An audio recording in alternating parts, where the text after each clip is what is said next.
السلام عليكم ورحمة الله وبركاته.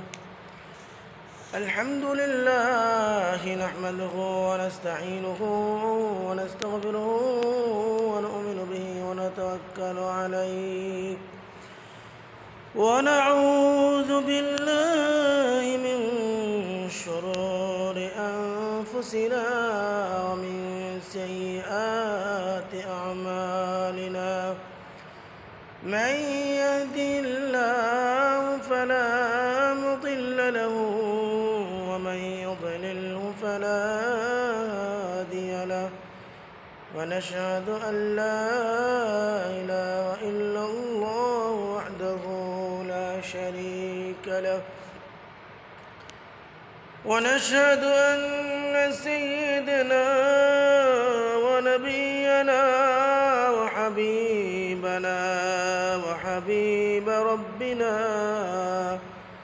وطبيبنا وطبيب قلوبنا محمدا عبد الله ورسوله، أرسله بالحق بشيرا ونذيرا وداعيا إلى الله بإذنه وسراجا وقمرا منيرا. أما بعد، فقد قال الله تعالى: أعوذ بالله من الشيطان الرجيم. بسم الله الرحمن الرحيم. إن الله وملائكته يصلون على النبي يا أيها الذين آمنوا صلوا عليه وسلموا تسليما.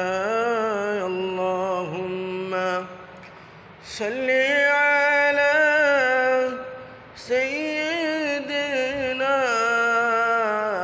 مولانا محمد وعلى آل سيدنا مولانا محمد. দুরেছি বহু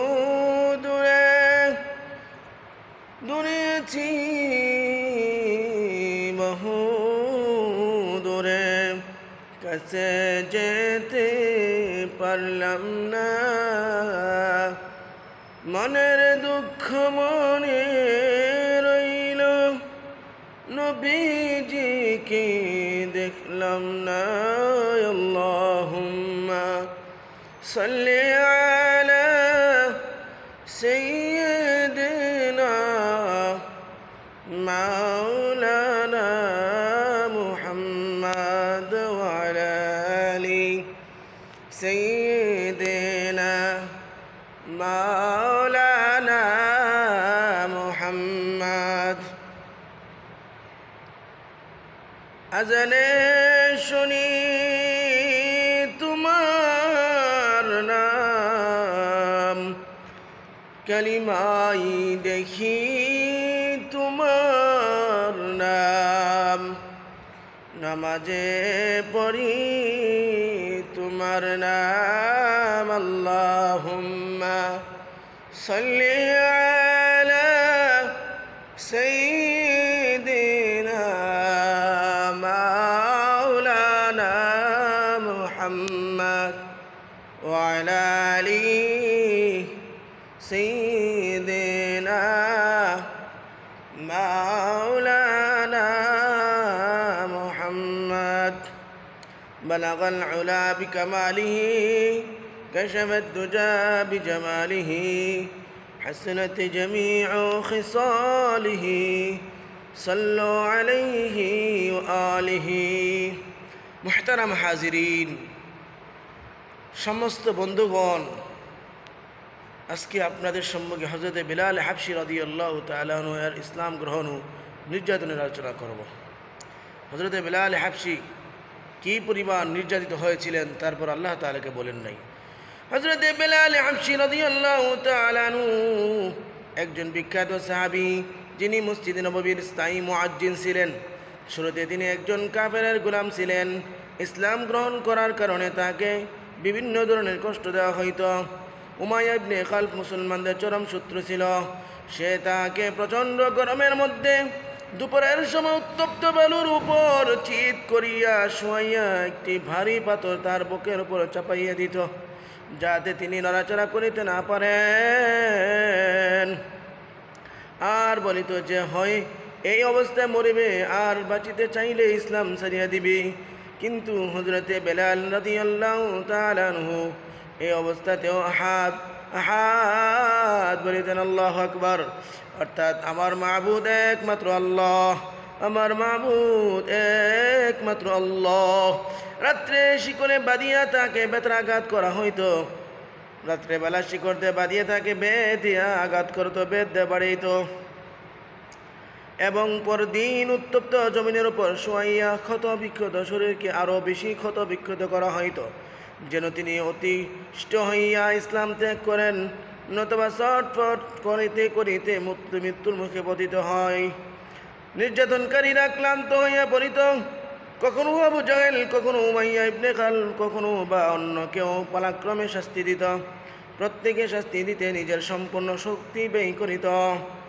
হযরত আবু বকর সিদ্দিক রাদিয়াল্লাহু তাআলা আনহু তাহাকে এই অবস্থায় দেখিতে পাইয়া আবু বকর রাদিয়াল্লাহু তাআলা আনহু খরিদ করিয়া আজাদ করিয়া দিলেন, মুক্ত করিয়া দিলেন। সিদ্দিক আকবর, আল্লাহু আকবার, কত বড় দয়ার উদাসর, কত বড় দয়ারবান, কত বড় দিলওয়ালা মানুষ হইলে, কত বড় ভালো মানুষ হইলে নিজের টাকা দিয়ে গোলাম করি কিনিয়া আবার আজাদ করিয়া দিচ্ছে, কষ্ট দেয় নাই, নিজের কাছে আবদ্ধ করিয়া রাখে নাই, ছাড়িয়া দিয়েছে, মুক্ত করে দিয়েছে। হযরত আবু বিলাল রাদিয়াল্লাহু তাআলা আনহুকে, যেহেতু আরবের মূর্তি পূজকগণ নিজেদের মূর্তিগুলোকে মাবুদ বা উপাস্য বলিয়া মনে করিত, তাই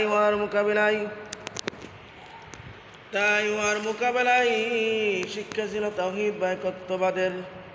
এই কারণে হযরত বেলাল রাদিয়াল্লাহু তাআলা আনহু এর মুখে শুধু একত্ববাদের জিকির ছিল। ইহা প্রেম ও ভালোবাসার বিষয়। আমরা যেখানে মিথ্যা মুহাব্বতের বেলায় দেখিতে পাই, যে যার সহিত মুহাব্বত হইয়া যায় তার নাম উচ্চারণ করিতে মজা লাগে, অনর্থক উহাকে বারবার উচ্চারণ করা হয়। সেখানে আল্লাহ পাকের মুহাব্বত ও ভালোবাসার ব্যাপারে আর কি বলিব?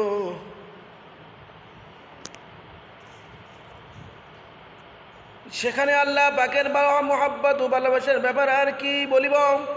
যা দিন দুনিয়া উভয় স্থানে কাজে আসিবে। এই কারণেই যখন হযরত বেলাল রাদিয়াল্লাহু তাআলা আনহুকে সর্বপ্রকারে নির্যাতন করা হইত, কঠিন হইতে কঠিন শাস্তি দেওয়া হইত, মক্কার বালকদের হাতে ছাড়িয়ে দিত হযরত বেলালকে, আর ওই বালকরা তারা তাকে অলিতে গলিতে ঘুরাইতে তাকিত, তখন তার জবানে শুধু হাত হাত জপ উচ্চারণ হইতে তাকিত। ইহারই প্রতিদান স্বরূপ হুজুর সাল্লাল্লাহু আলাইহি সাল্লামের দরবারে তিনি মুয়াজ্জিন নিযুক্ত হইয়াছিলেন। মদিনায় ও সফরে সর্বাবস্থায় আজান দেওয়ার দায়িত্ব তাকে দেওয়া হয়। হুজুর পাক সাল্লাল্লাহু আলাইহি সাল্লামের ওফাতের পর মদিনা শরীফে বসবাস করা ও হুজুর সাল্লাল্লাহু আলাইহি সাল্লামের স্থান শূন্য দেখা তার জন্য কষ্টকর হইয়া গেল। নবী সাল্লাল্লাহু আলাইহি সাল্লামের ওফাতের পর নবীজির বিয়োগ ব্যথায় হযরত বেলালের কষ্ট হইত। এই জন্য তিনি অবশিষ্ট জীবন জিহাদে কাটাইয়া দেওয়ার মনস্থ করিলেন। সুতরাং জিহাদে অংশগ্রহণের উদ্দেশ্যে তিনি চলিয়া গেলেন। দীর্ঘদিন পর্যন্ত তিনি আর মদিনায় মুনাব্বরায় ফিরিয়া আসেন নাই। একদিন তিনি স্বপ্নে যুগে হুজুর সাল্লাল্লাহু আলাইহি সাল্লামের জিয়ারত লাভ করিলেন। হুজুর সাল্লাল্লাহু আলাইহি সাল্লাম তাকে বলিলেন, বিলাল, ইয়া কেমন জুলুমের কথা যে আমার নিকট একেবারে আসিতেছ না। নিদ্রা হইতে জাগ্রত হইয়া তিনি মদিনা তৈয়বার হাজির হইলেন। হযরত হাসান ও হযরত হুসাইন রাদিয়াল্লাহু তাআলা আনহুমা তাহাকে আজান দেওয়ার অনুরোধ করিলেন। আদরের দুলালের অনুরোধ উপেক্ষা করিবার উপায় ছিল না, আজান দিতে আরম্ভ করিলেন। হুজুর সাল্লাল্লাহু আলাইহি ওয়াসাল্লামের জামানার আজানের আওয়াজ শুনিবা মাত্র সমগ্র মদিনার সুখের রোল পড়িয়া গেল। মহিলাগণ পর্যন্ত কাঁদিতে কাঁদিতে ঘর হইতে বাইর হইয়া আসিলেন। কিছুদিন সেখানে অবস্থান করার পর তিনি সেখান হইতে বেরিয়ে আসিলেন। অবশেষে হিজরি 20 সনে দামেস্কে তার ইন্তেকাল হয়। আল্লাহ তাআলা আমাদের সবাই হযরত বেলাল রাদিয়াল্লাহু তাআলা আনহুর অনুসরণ করার তৌফিক দান করেন। বেলাল রাদিয়াল্লাহু তাআলা আনহুর ঈমানের মতো আল্লাহ আমাদের ঈমানকে শক্তিশালী করে দেখ, আমিন। এই জন্যই সাহাবীদের ইত্তেবা করা জরুরি, সাহাবীদের অনুসরণ করা জরুরি। সাহাবীরা যেভাবে ঈমানের পরীক্ষা দিয়েছে আমরা তো এর দ্বারে কাছে থাকতে পারবো না। হযরত আবু যর গিফারি রাদিয়াল্লাহু তাআলা আনহু ইসলাম গ্রহণ। হযরত আবু যর গিফারি রাদিয়াল্লাহু তাআলা আনহু প্রসিদ্ধ সাহাবী ছিলেন। পরবর্তী সময়ে তিনি একজন উঁচু পর্যায়ের বুজুর্গ বড় আলেম হিসেবে খ্যাতি লাভ করেন। হযরত আলী রাদিয়াল্লাহু তাআলা আনহু তার সম্পর্কে বলেন যে তিনি এমন ইলম হাসিল করিয়াছিলেন যা অন্য কেউ হাসিল করিতে অক্ষম, কিন্তু তিনি উহাকে হেফাজত করে রাখিয়াছেন। হযরত আবু যর গিফারি রাদিয়াল্লাহু তাআলা আনহু এর নিকট যখন সর্বপ্রথম হুজুর সাল্লাল্লাহু আলাইহি সাল্লামের নবুয়তের সংবাদ পৌঁছিল